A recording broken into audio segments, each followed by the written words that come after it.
நண்பர்களே வணக்கம். First video சட்ட சித்தர் என்ற வீடியோ போட்டிருந்தோம் சேனலில். வீடியோ அது இன்னும் நிறைய பேருக்கு போகல. அது நம்ம பண்ணல, அது விளம்பரம்லாம் எதுவும் செய்யலை. நம்ம அது ஆட்டோமேட்டிக்காக பார்க்குறவங்க ஓடும் சொல்லியிருக்கோம். அதனால் சட்டத்தை பற்றி நிறைய பேசுறதுக்கு பயப்படுறாங்க, வர்றதுக்கு பயப்படுறாங்க. சட்டனால பயப்படுறாங்க, அது என்னவோ உண்டு, அதுக்காக நம்ம சம்மந்தம் இல்லை நினைக்கிறாங்க. ஆனால் உண்மையிலே சட்டம் தான் நீ ஒன்று வழி நடத்திட்டு இருக்கு. தெரிஞ்சே தெரியாமல் சட்டப்படி தான் நீ நடந்துட்டுருக்க, அதுதான் உண்மை. அதனால் நாட்டில் நடக்கிற விஷயங்கள்லாம் நீங்கள் நல்லா பாருங்கள்.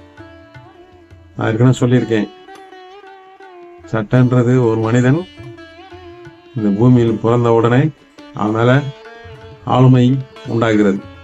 சட்டப்படி தான் நீங்கள் வாழணும் அந்த பூமியில், சட்டத்தை மீறி வாழ முடியாது. அப்படிதான் அந்த கட்டுக்கோப்பு உருவாக்கியிருக்காங்க. அதனால சட்டப்படி தான் வாழணும். தெரிஞ்சுங்க, அடிப்படை சட்டங்களை தெரிஞ்சுங்க. தெரியலன்னா புத்தகங்கள் வாங்கி படிச்சுங்க. சட்டம்ன்றது ரெண்டு பக்கம் கத்தி மாதிரி கூர்மையா இருக்கும். நீ தவறு செய்யாத வரைக்கும் அது தெரியாது. தவறு செய்து விட்டுனா கண்டிப்பா சட்டம் பேசும். அதுக்கப்புறம் அந்த பிரச்சனை வந்த அப்புறம் அதை போய் நீ ஹேண்டில் பண்ற விதம் இருக்கு. தற்காத்துக்கிறதுக்கு கரெக்டா பண்ணாதான், இல்லைன்னா நம்மள பதம் பார்த்துரும். அப்படிதான் நீதிமன்றத்தில் சில கேஸ் எல்லாம் பாருங்க நடந்துட்டு இருக்கு. நீதிமன்றத்தில் போயிட்டு நீ உனக்கு எனக்கு சட்டம் தெரியாது ஐயா, பண்ணிட்டேன் செஞ்சிட்டேன் அப்படின்னு சொன்னா ஏத்துக்க மாட்டாங்க. அதனால தெரிஞ்சுக்கணும். எவ்வளவு பேரு தான் தொழில் ரீதியா செய்கின்ற தவறுகள் தெரியாம செய்யறாங்க, நம்பிக்கையின் பேர்ல செஞ்சுறாங்க. ஒரு நம்பிக்கை ஒரு கையெழுத்து போடுறாங்க, ஒரு நம்பிக்கை ஒரு கொடுக்கல் வாங்க வச்சுக்கிறாங்க. அதை அவன் பயன்படுத்திக்கிறான். வாங்கின பணத்தை எந்த எவிடன்ஸ் இல்லைன்னா இவன் என்ன பண்ண முடியும்? எவிடன்ஸ் தானே, சாட்சி இருந்தால் தானே இவன் நம்ம மேலே எதனா பிரச்சனை பண்ண முடியும். சாட்சி இல்லைன்னா என்ன இருக்கு? யாரும் ஒன்றும் பண்ண முடியாது. ஏன்னா சட்டம் பாதுகாக்கிறது. அப்போ அது மாதிரி பிரச்சனைகள்லாம் போச்சுன்னா நீதிமன்றத்தில் சாட்சிகள் தான் மெயின். சாட்சிகளும் சந்தர்ப்ப சாட்சிகள் தான் மெயின். அந்த இடத்துல இவனுக்கு சட்டம் தெரியாமல் போகணும். ஏற்கனவே நம்ம ஏமாத்தினாம போனால் அங்கே இப்போ அந்த வழக்கை எடுத்து உரைக்கிறவங்க இருக்காங்கல்ல, அவங்க பண்ற எல்லாரும் கேட்டாலும் சொல்ல முடியாது, மனசாட்சியோட தான் இருக்காங்க. சில பேர் அதை பயன்படுத்திக்கிறாங்க. இவனுடைய இயலாமை, சட்ட அறியாமையை பயன்படுத்தி அவர்கள் இவன் அந்த வழக்க முடியத்துக்குள்ள செலவு பண்ணி ஏழை ஆயிடுவான், அவன் பணக்காரன் ஆயிடுறான். யாரு? வழக்கை எடுத்து உரைக்கிறவங்க. ரெண்டாவது ஒரு பெரிய கொடுமை நான் இந்த வழக்கு எடுத்து உரைக்கிறவங்க அவங்க ஒரு வக்காலத்தில் கைது வாங்குவாங்க. அதுக்கப்புறம் அந்த நீதிமன்றத்தில் வழக்கு நடக்கிற வழக்கெல்லாம் அந்த வழக்கு உரைக்கிற ஒரு சட்ட ஆலோசனை நம்மளுக்கு கொடுக்குறாரு.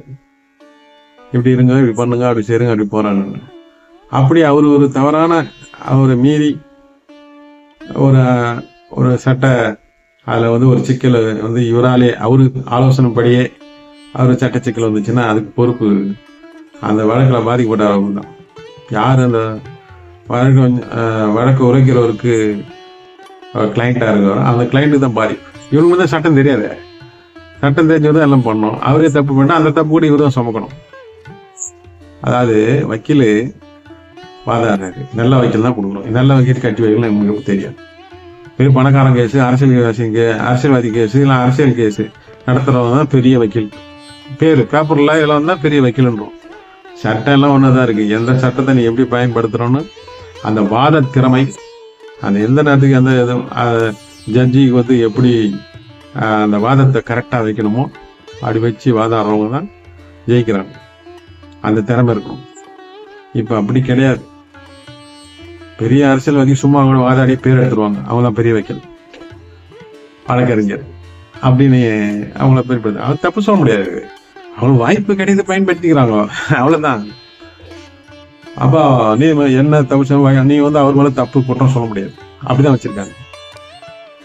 எப்படி வச்சிருக்காங்க? வழக்கறிஞர் மேல நீங்க ஒரு வழக்கு தொடுக்கிறவர், வழக்கறிஞர் மீது எந்த குற்றத்தையும் நீ சுமக்க முடியாது. அப்படிதான் வச்சிருக்காங்க.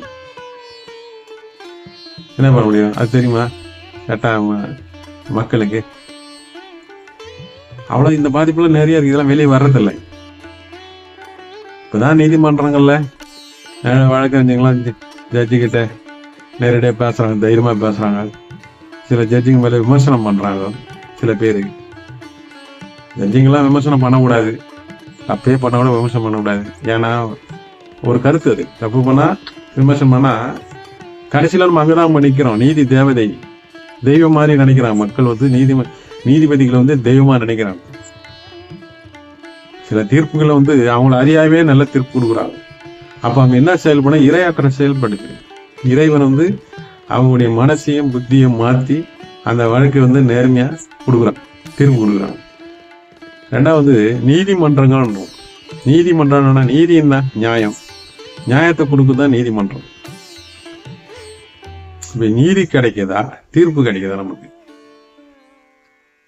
நீதி வாங்கி கொடுக்குறாங்களா, தீர்ப்பு வாங்கி தராங்களா? நிறைய பேர் வழக்கு தொடர்ந்து ஒருத்தரை பழி வாங்கிறதுக்கு மெயின் என்ன பிரச்சனை தெரியுமா? வழக்கு போட்டால் 20 வருஷம் ஓடும், சத்தாவன் முடிஞ்சிச்சு, அவன் சொத்தை விற்க முடியாது, வாங்க முடியாது. எதிராளி வீக்கா இருப்பான், அவனை நைன்னு அலைய விடுவான், போட்டு வாய்தா வாய்தா வாய்தா வாய்தா போட்டுப்பான். சட்டத்துல சட்டம் தெளிவா இருக்குது. ஒவ்வொரு சட்டமும் இப்படிதான் நடக்கணும், இது மீறி நடக்கக்கூடாது, நடந்தா தண்டனை சொல்லலாம். ஆனா ஒரு வழக்கு எத்தனை நாள் முடிக்கணும்னு ஒரு சட்டம் இல்லை. இந்த வாய்தா போடுறாங்க. இந்த வாய்தா ஒரு வழக்கு எத்தனை வாய்தா போடணும்னு தெரியல. ரெண்டாவது சிவில் வழக்கு, உரிமையல் நீதிமன்றத்துல ஆவணங்கள் அடிப்படையில தான் அங்க வழக்கு நடக்குது. அப்போ ஆவணங்களும் புகார்தாரரும் எதிர் மனுதாரரும் அவங்க 2 பக்கம் இருக்கிற மனுக்களை, அந்த ஆவணங்களை நீதிமன்றம் அதை அவங்க யார் யார் என்னென்ன கொடுங்களோ எல்லாம் கொடுங்க அப்படின்னு வாங்கி சம்பந்தப்பட்ட துறை அதிகாரிகளை கூப்பிட்டு இதெல்லாம் ஒரிஜினலான செக் பண்ணிட்டு 2த்தையும் மேட்ச் பண்ணி பார்த்து நீ வச்சு ஜட்ஜ்மெண்ட் கொடுத்துட்டு போறதுக்கு என்னத்துக்கு இவ்வளவு காலம் ஆகுதுன்னு தெரியல. எதுக்காக இவ்வளவு காலம் வலிக்கிறாங்க தெரியல. எப்ப பார்த்தாலும் சிவில் கேஸ்ல பார்த்தீங்கன்னா வாய்தா வாய்தா வாய்தா போடுறாங்க. அப்படி இருந்த போனா ஜட்ஜி லீவுன்றாங்க. இதுதான் சொல்லுவாங்க நிறைய. இப்போ நான் சொல்றது சில வழக்கறிஞி கூட சொல்லலாம், இவர் என்ன இப்படி சொல்றாரு நீதிமன்றத்தை அப்படி சொல்லலாம். வழக்கறிஞி மேல எனக்கு போக முடியாது, ரொம்ப கஷ்டப்படுறான் பாவம், ரொம்ப பார்த்தாலும் இருக்கு. ஆனால் தான் எதுனா ஒரு கிளைண்ட் கிடைச்சா போதும், ஒரு 1000 ரூபா வாங்குது, ஒரு 5000 கிடைச்சிருமா, ஒரு 2-3 மாசம் ஓட்டலாம் அப்படின்னு நினைப்பாங்க. அவனா ரொம்ப பாவம். அவன் என்ன பண்ணுது, அங்கே போயிட்டு கோர்ட்டில் போய் அங்கே போய் கையை கட்டிக்கிட்டு தான் அவர் பார்த்து பயந்து சொல்ல வேண்டிய பாயிண்ட் எல்லாம் சொல்லாமல் விட்டுறாங்க. பக்கத்தில் இருக்க வழக்கறிஞர்கள் இருக்காங்க, நம்ம எதுனா ஜட்ஜி எதுனா சொல்கிறோன்னா அசிங்கமாயிடாது நீதிமன்றத்தில், என்ன தெரியாமல் செஞ்சா. இப்படி பாவம் ஏதோ அந்த கருப்பு கோட்டு போட்டு காப்பாத்தினுக்குது அவங்கள. பாவம் எவ்வளவு சாதாரண உண்மையா அட்வொகேட்டா பிராக்டிஸ் பண்ணி நீதிமன்றத்தில் நியாயமா வரவங்களாம் இன்னைக்கும் சாதாரண ஒரு கார்ல போறாங்க, ஒரு பைக்ல போயிட்டு இருக்காங்க. ஒண்ணுமே தெரியல. பாத்தீங்களா, கேஸ் பிடிச்சி கொடுக்குறவன், போலீஸ் ஸ்டேஷன்ல மத்தியசம் பண்றவன், இப்படி சில இடைத்தரகர் மாதிரி வச்சுன்னா அவன் தான் பெரிய கோடீஸ்வரன். அவங்க தான் பெரிய கோடீஸ்வரன் ஆயிருக்காங்க. அது மாதிரி தவறு பண்றாங்க, நிறைய பேர் பண்றாங்க. தவறு பண்ணலாம் சொல்ல முடியாது. அதை அவங்க அந்த அந்த உரைக்கிறோன்றதுனால சட்டம் நமக்கு தெரியும், எதிராளிக்கு தெரியாது. நம்ம இவனை வலிச்சு அப்படி பண்ணிடலாம் இப்படி பண்ணிடலாம் சொல்லுவோம். சில நேரத்தில் போலீஸ்கார வைக்கலாம் ஒன்னாயிடும். ஒரு நியாயமான கேஸ் நீ நியாயமா உங்க பக்கம் நீ கோர்ட்டுக்கு போனேன்னா உன்னை குற்றவாளி மாதிரி பார்ப்பாங்க, உன்னை குற்றவாளி மாதிரி பார்ப்பாங்க. நீ போய் அங்க சட்டம் பேச ஜட்ஜிக்கே பிடிக்காது. நிறைய பேர் தன் வழக்கில தான் வாதாடுன்னு சொல்லிட்டு வாதாடுறாங்க, பார்ட்டியன் பெர்சன் சொல்லுவாங்க. அங்க போய் பாத்தீங்கன்னா அது இவங்க இருக்கிறது, ஏன்னா இவங்க தொழில் பண்ணல, அவங்க வழக்கில் அவங்க வாதாடுறாங்க. ஆனால் இருக்கு ஜட்ஜியே சில வேலை செய்யலைன்னா ஏன் இது செய்யல, எந்த சட்டத்துல வேலை செய்யல, எதிர் வைக்கல, எந்த சட்ட பிரிவுகளை வாதாடுறாரு. இவருக்கு ஏற்கனவே என் விஷயம்லாம் தெரியும், நான் அவர்கிட்ட தான் ஃபர்ஸ்ட் ஆலோசனை கேட்டேன். இப்ப அவர் எதிர்பார்ட்டி வக்கீல் ஆயிட்டாரு, இவர் எப்படி எந்த சட்ட பிரிவுல வாதாடுறாரு அப்படின்னு எதுனா கேட்டானா கோர்ட்ல போய் கிண்டல் கூத்தாயிடும். ரெண்டாவது அங்க இருக்க வக்கீலுக்கெல்லாம் பிடிக்காது, இது மாதிரி ஆளுங்க தான் அவன் தொழில் போயிடும். அப்படிலாம் நடக்குது, காமெடி நடக்குது, நடந்திருக்குது, நான் பார்த்துருக்கேன் கண்ணால. ஜட்ஜிங்க அவங்களும் மனிதர்கள் தான், ஆனால் மரியாதை கொடுக்கணும். எப்படி தாய் தம்மை வந்து சரியில்லைன்னா கூட எவ்வளோ பேர் கெட்டவங்களா இருந்தாலும் அவன் தான் தாய் தாப்பான், அவன் பெத்த கண்கண்ட தெய்வம். அது மாதிரி வந்து நம்ம நாட்டுக்கு வந்து நீதிபதிகள் வந்து கண்கண்ட தெய்வங்கள், மனித வடிவத்தில் இருக்கிற தெய்வங்கள். அவங்கள நம்ம மதிக்கணும். சில விஷயத்துல நமக்கு ஆகாத ஒரு தீர்ப்பு கொடுத்துட்டா அவர் வந்து ஆகாதவன் அப்படி சொல்லக்கூடாது. ஃபர்ஸ்ட் நீ நேர்மையா இருக்கணும். நீதி பெரும்பாலான வந்து தாமதமாக தான் வருது, கொஞ்சம் அது எல்லாருமே பாதிக்க போறான் தெரியும். சில அரசியல் அதிகாரம் பற்றவங்களாம் பார்த்தீங்கன்னா இரவோட தீர்ப்பு வாங்குறாங்க. இதுக்கு என்ன சொல்றது, மக்களுக்கு தெரியுது, மக்கள் புலம்புறாங்க. ஆனா மேடைக்கு வராதே, நம்ம கிட்ட யாரும் மைக்க வந்து பிடிச்சி கேட்க மாட்டாங்களே, யார்கிட்ட தான் கேட்பாங்க. அது மாதிரி மக்கள் அதிகாரம் ஒரு இடத்துல கொடுத்துருக்கோம், பண அதிகாரமும் ஆள் அதிகாரம் இருக்கிற இடத்துல நம்ம உடைய ஓட்டு உரிமையும் கொடுத்துருவோம். அதனால எல்லாம் ஒன்றும் ஆயிட்டாங்க, ஒன்றும் வர முடியாது. அதனால சட்டங்கள் வந்து தெரிஞ்சிருக்கணும், நீதிமன்ற நடவடிக்கைகள் தெரிஞ்சிருக்கணும். இப்பெல்லாம் சட்டம் டெய்லியும் ஒன்று மாத்திட்டே வராங்க.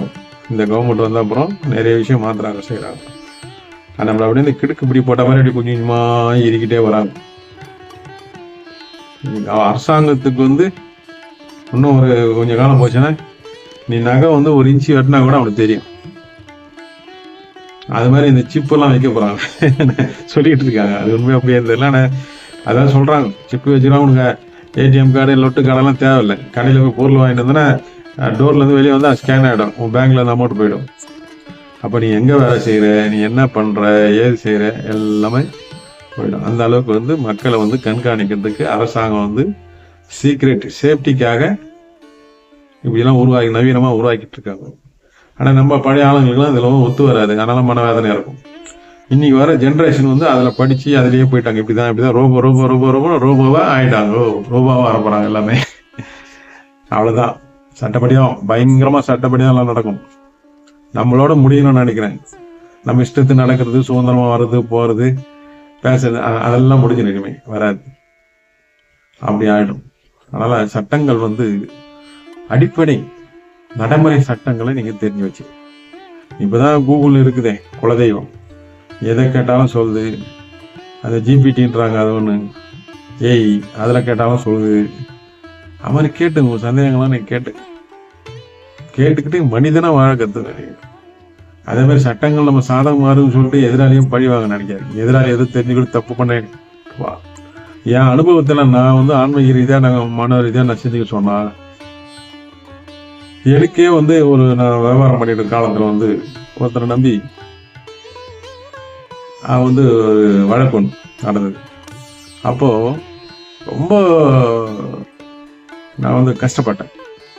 என்னடா இப்படியெல்லாம் நடக்குது, ஏன் இப்படி நடக்குது, நம்ம நல்லது தானே பண்ணோம், நம்பி தானே செஞ்சோம், நம்மளை சும்மா இருந்தாலும் இப்படி இட்டுன்னு வந்து இப்படியெல்லாம் பண்ண வச்சு லாஸ்ட்டாக நம்மளை வந்து இது மாதிரி வழக்கு தொடுது, இவங்களுக்கு பண்ணிட்டாங்களே, குற்ற வழக்கு பண்ணிட்டாங்களே அப்படின்ற ஒரு இது வந்தது.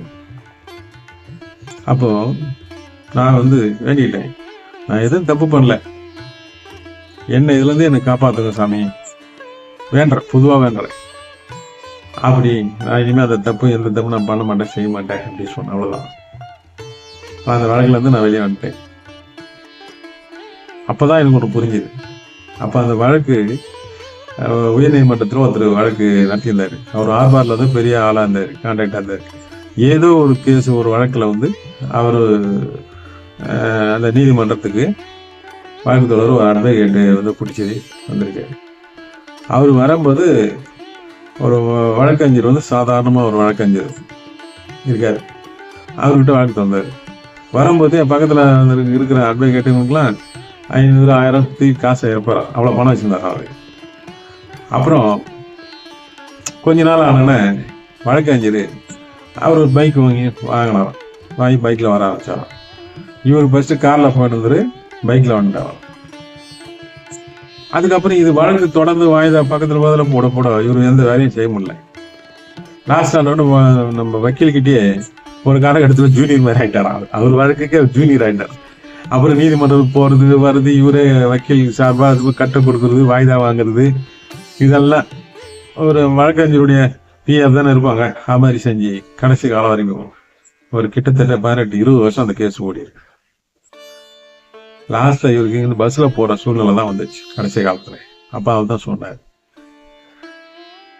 இது வந்து நீதிமன்றம் வந்து சனீஸ்வரோட கோயில், உள்ள உட்காந்த ஜட்ஜி வந்து நியாயசன் அப்படிதான் இது இருக்கு. அதனாலதான் இந்த சிவப்பு கலர்ல கருப்பு கோட்டு இதெல்லாம் மனிதன் வந்து அப்படிதான் வச்சிருக்க அமைஞ்சிருக்கு.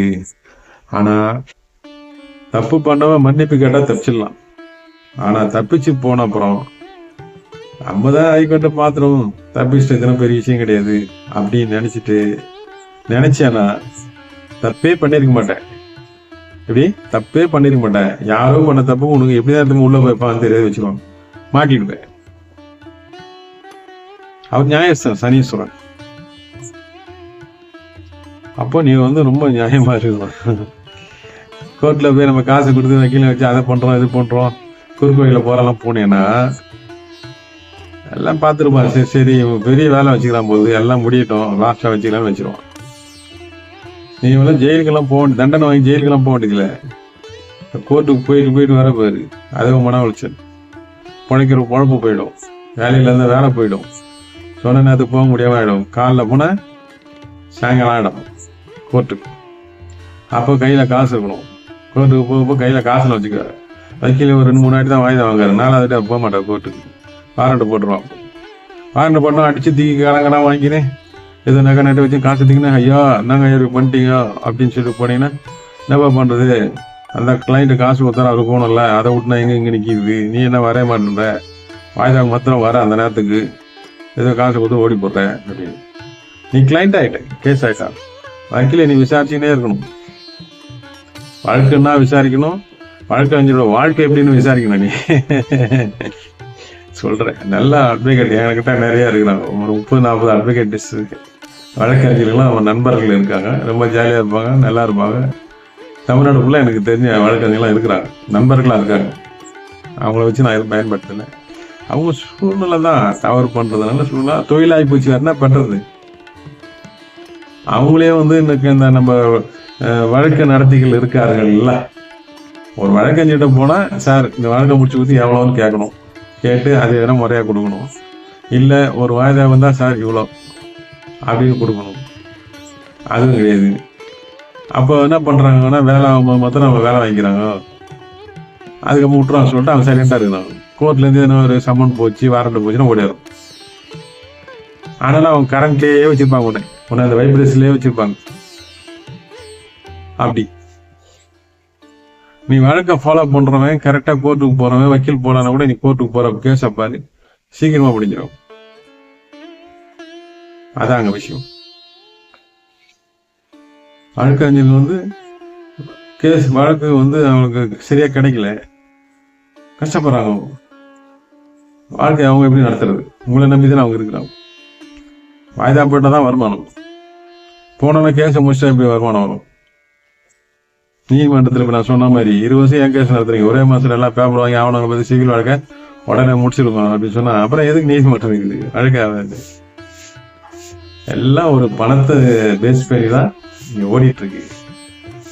அப்போ அந்த பணம் போது அது இந்த சட்ட விஷயத்துல மட்டும் ரொம்ப கேர்ஃபுல்லா இருக்கணும். அதுக்கு அங்க நம்பிக்கைக்கு இங்க இடம் கிடையாது.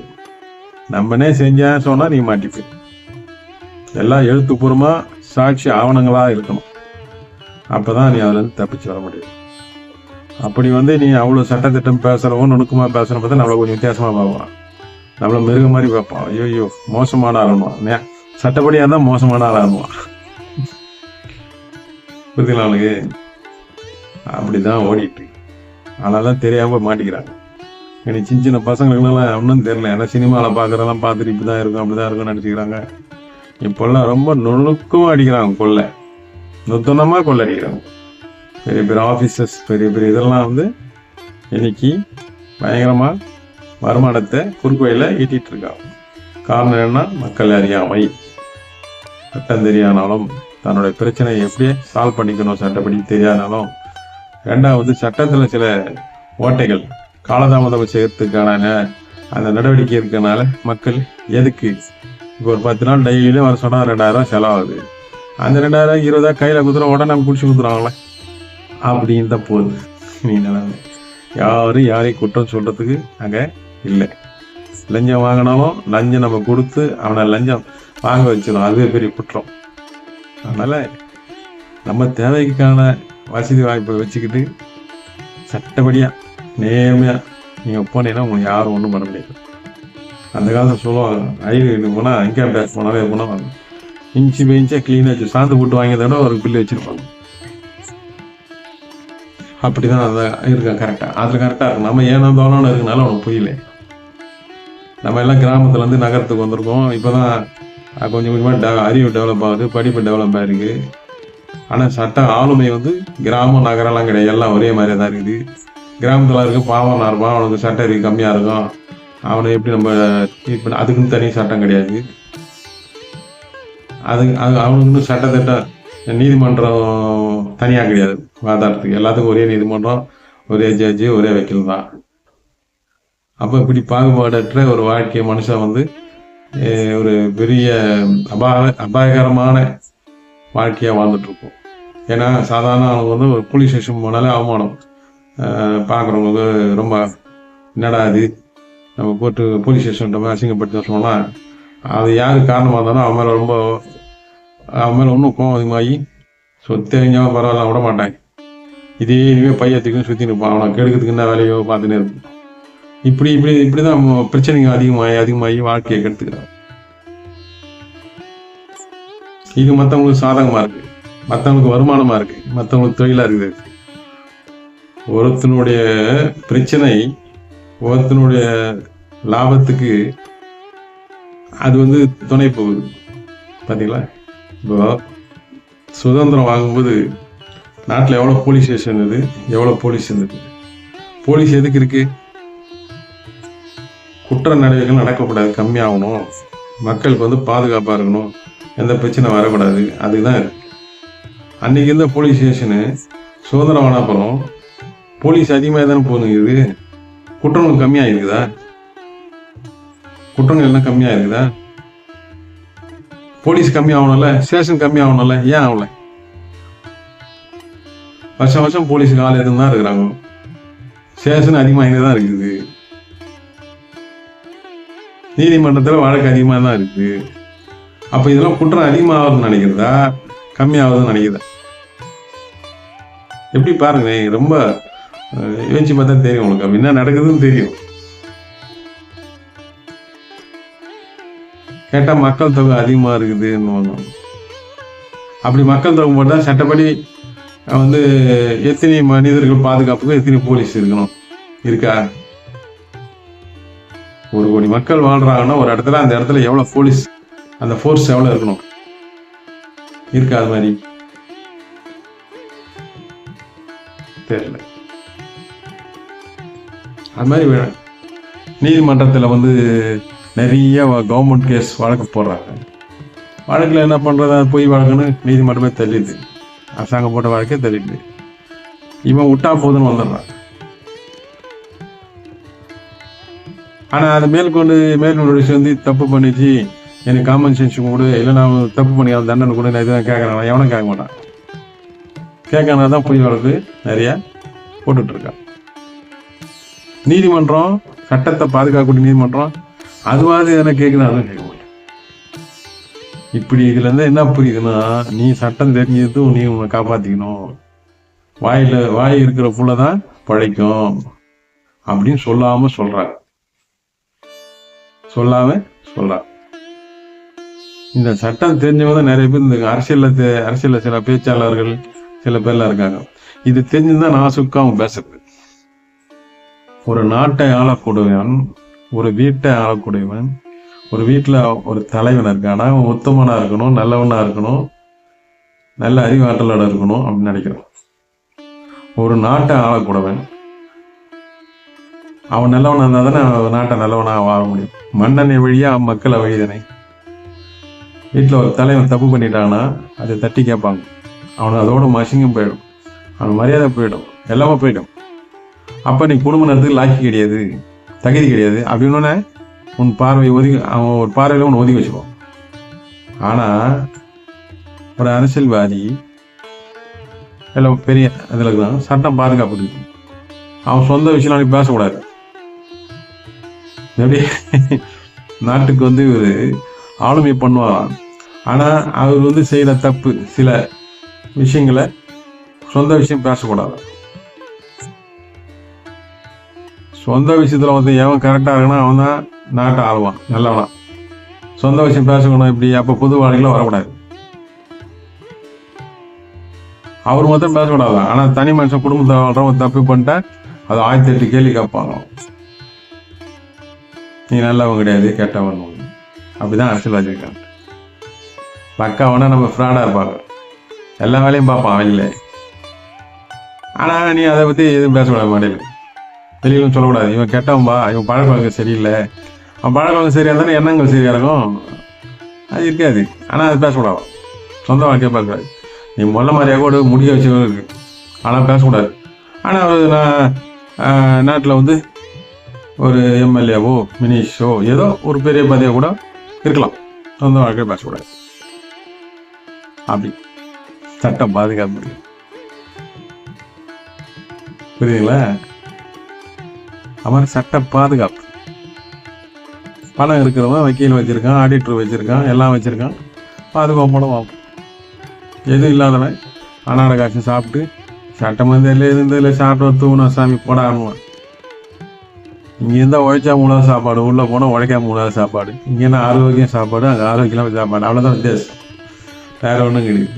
அப்படி இதெல்லாம் எதனால் வருதுன்னா சட்ட அறியாமை, சட்டம் இல்லை, அறிவு இல்லை. அடிப்படை சட்டங்கள் ஒரு குடிமகனும் தெரிந்திருக்க வேண்டும். அதேமாரி நாடு முன்னேற்ற செல்றதுக்கு ஒரு குடிமகன் நல்ல ஆரோக்கியமாகவும் நல்ல திடகாத்திரமாகவும் சட்டத்தின் அடிப்படையில் நாட்டை முன்னேற்ற செல்வதற்கு உதவியாக இருக்கணும். அது தலையா கடமையா இருக்கணும். அப்படிதான் சட்டம் சொல்லுது. அப்போ இது மாதிரி நிறைய சிக்கல்கள் மனித வாழ்க்கையில ஒன்னும் இந்த சட்ட விஷயத்துக்கெல்லாம் வரல. இந்த குடும்பத்துல இருந்து மீண்டு வர்றது பெரிய விஷயமா இருக்கு. கல்யாணம், குழந்தை பெற்றது, படிப்பு, வேலை, கல்யாணம், இவ்வளவுதான் மனுஷன் ரொட்டேஷனா ஓடிட்டு இருக்கான். ஆனால் கண்டிப்பா சட்டம் தெரியணும். சட்டம் தெரிஞ்சாலும் மிஸ்யூஸ் பண்ணக்கூடாது, யாரையும் மிஸ்யூஸ் பண்ணக்கூடாது. கத்தி சட்டம் வந்து 2 பக்கம் கத்தி மாதிரி. அதனால நம்ம சட்டம் தெரிஞ்சுன்னா அப்பாவி போலீஸ்காரங்களோ வக்கீலிங்கோ இல்லை நீதிமன்ற அவமானப்படுத்துறதும் செய்யக்கூடாது. இப்படி அம்மா அப்பா எப்படி தப்பு பண்ணாலும் அவங்க அம்மா அப்பா அவங்க அப்படி சொல்றாங்க, அவங்க சொன்னா ஏதோ காரணம் அப்படி நினைச்சுட்டு போயிடணும். கேள்வியெல்லாம் கேட்கக்கூடாது.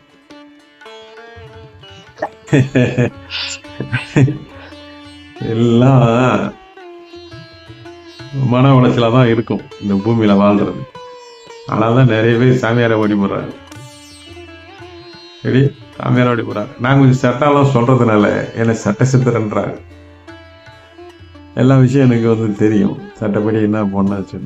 என்னதான் சட்டம் படித்தாலும் வாதாட திறமை இருக்கணும், வாதாடக்கூடிய திறமை இருக்கணும். எந்த சூழ்நிலை சந்தர்ப்பம் எதிர்ச்சியான ஒரு முன்னெச்சரிக்கையான அந்த ஒரு எண்ணங்கள்லாம் இருக்கணும். அப்போதான் சாதிக்க முடியும். ஒரு நீதிமன்றத்தில் போய் வாதாடணும், சாதாரண ஒரு ஆள் வாதாடினா உனக்கு ஒரு வித்தியாசமாக இருக்கும், இன்னும் ஒரு வித்தியாசமாக பார்ப்பாங்க. எல்லாம் ஒரு கூட்டமைப்பாக இருக்காங்க.